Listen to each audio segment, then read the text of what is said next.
Hai adik-adik, kali ini kita akan belajar IPA dengan materi objek IPA dan pengamatannya.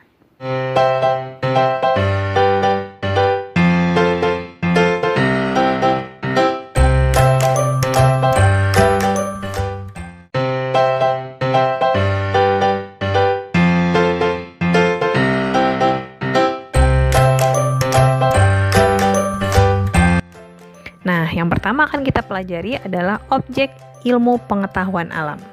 Adik-adik sudah tahu apa saja sih yang kita pelajari dalam IPA? Ya, benar. Jadi, yang kita pelajari dalam IPA adalah segala benda yang ada di alam berikut dengan interaksinya. Contohnya apa tuh? Contohnya misalkan interaksi antara air dengan makhluk hidup, atau interaksi antara tumbuhan dengan udara yang ada di atmosfer. Seperti itu.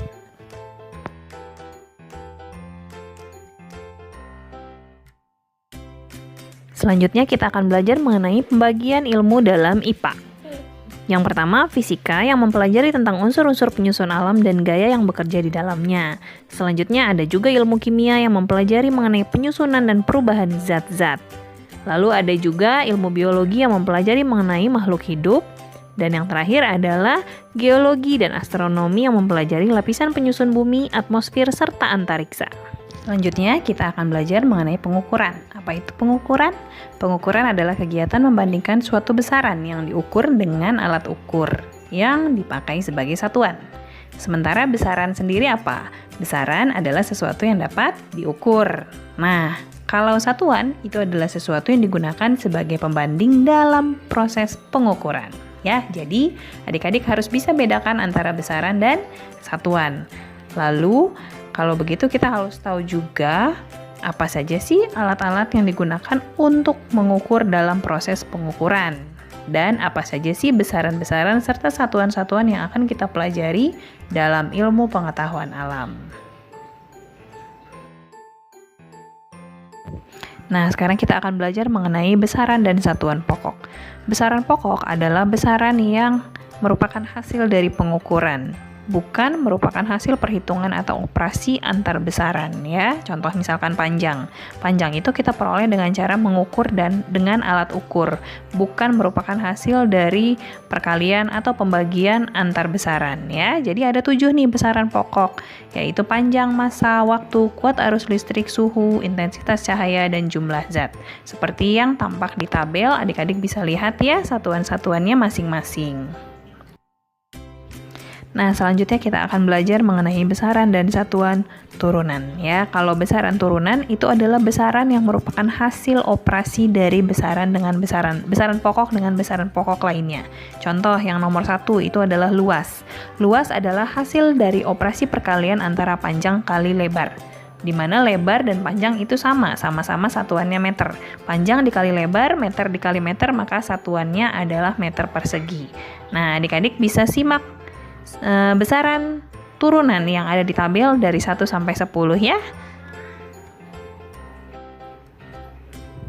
Selanjutnya kita akan simak alat-alat ukur apa saja yang biasanya digunakan dalam proses pengukuran dalam ilmu pengetahuan alam. Yang pertama, untuk mengukur panjang biasanya kita menggunakan mistar atau meteran, atau ada juga yang namanya jangka sorong ya. Jadi mistar, meteran, jangka sorong itu adalah alat ukur yang biasanya digunakan oleh kita, peneliti atau ilmuwan-ilmuwan untuk mengukur panjang. Selanjutnya, untuk mengukur massa, kita menggunakan neraca atau timbangan. Nah, neraca ini ada macam-macam ya. Ada neraca digital, ada neraca yang biasa digunakan untuk mengukur berat badan, ada neraca-neraca untuk mengukur bahan-bahan kue, dan lain sebagainya. Selanjutnya, ada juga alat ukur yang biasa kita gunakan untuk mengukur waktu. Nah, alat ini biasa sering digunakan oleh guru-guru olahraga untuk menghitung kecepatan kita dalam melakukan lari jarak pendek misalnya ya. Itu namanya adalah stopwatch ya. Jadi stopwatch adalah alat ukur yang biasa digunakan untuk mengukur waktu. Ada yang ingat satuan waktu apa? Satuan waktu adalah second ya. Berdasarkan sistem internasional, satuan waktu adalah second atau detik.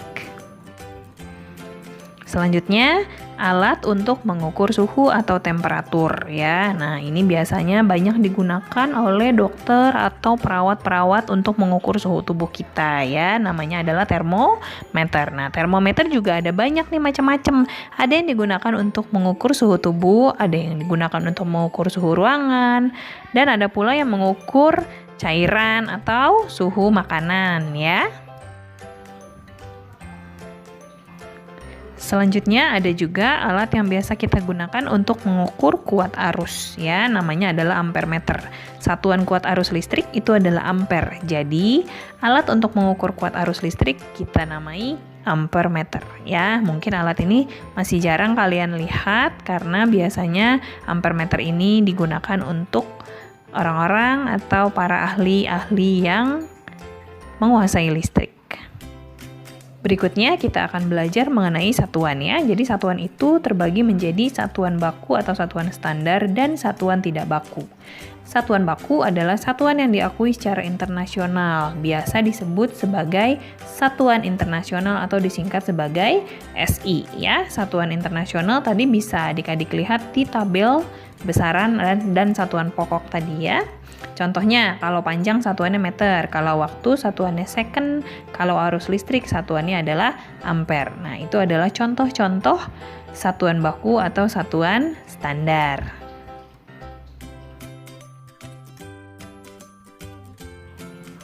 Selanjutnya adalah satuan tidak baku ya. Satuan tidak baku ini adalah satuan yang bukan merupakan satuan standar. Kenapa? Karena hasil pengukuran dari masing-masing orang mungkin berbeda-beda. Contoh, jengkal. Jadi misalkan kita mengukur panjang dengan satuan jengkal atau satuan hasta, atau seperti orang-orang di Eropa dan di Amerika sana kadang mengukur panjang dengan menggunakan satuan kaki ya. Jadi misalkan tinggi orang itu adalah 7 kaki. Nah, kaki orang itu kan berbeda-beda panjangnya sehingga biasanya mungkin hasil pengukurannya berbeda-beda.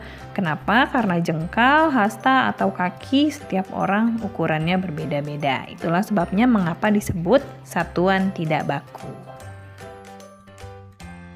Oke adik-adik, selesai sudah materinya. Semoga bermanfaat. Terima kasih untuk yang sudah menyimak. Semangat terus belajarnya.